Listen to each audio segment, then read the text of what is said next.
حضور اکرم صلی اللہ تعالیٰ علیہ وسلم کا حسن بے مثل مثال اور نورانی تھا۔ نہ آپ جیسا کوئی پہلے آیا اور نہ تا قیامت تک آئے گا۔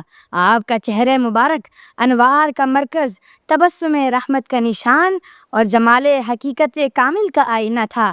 آپ صلی اللہ علیہ وسلم کے حسن و جمال کی تعریف صحابہ اکرام، شعراء اور اہل دل نے بے شمار انداز میں کی۔ چاند شرما جائے، سورج جھک جائے، ایسی ضیاء تھی چہرہ والضحیٰ میں۔ کائنات جس پر ناز کرتی ہے وہ چہرہ والضحیٰ ہے۔ حضور اکرم صلی اللہ تعالیٰ علیہ وسلم کا چہرہ مبارک جس نے ایک دفعہ دیکھا وہ ساری زندگی حضور کا دیوانہ ہو گیا۔ جمال ایسا کہ اندھیرے میں بھی نور کا احساس ہوتا اور دل بے اختیار ہو جاتا۔ حضور کے حسن و جمال کو حضرت حسان بن ثابت یوں بیان کرتے ہیں، آپ فرماتے ہیں وَأَحْسَنُ مِنْكَ لَمْ تَرَ قَطُّ عَيْنِي وَأَجْمَلُ مِنْكَ لَمْ تَلِدِ النِّسَاءُ خُلِقْتَ مُبَرَّأً مِنْ كُلِّ عَيْبٍ كَأَنَّكَ قَدْ خُلِقْتَ كَمَا تَشَاءُ۔ آپ فرماتے ہیں یا رسول اللہ، آپ سے زیادہ خوبصورت میری آنکھوں نے کبھی دیکھا ہی نہیں، اور آپ سے زیادہ حسین کسی ماں نے جنا ہی نہیں۔ آپ کو ہر عیب سے پاک پیدا کیا گیا، گویا آپ کو ویسا بنایا گیا جیسے آپ نے خود چاہا۔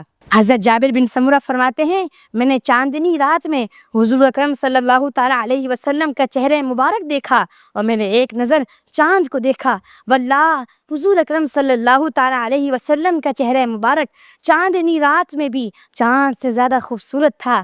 حضرت علی فرماتے ہیں حضور اکرم صلی اللہ تعالیٰ علیہ وسلم کا چہرہ مبارک نہایت ہی روشن، آنکھیں بڑی، پلکیں لمبی، دانت چمکدار، سینہ کشادہ و قد و قامت درمیانہ تھا۔ میرے آقا جیسا پوری دنیا میں کوئی نہیں۔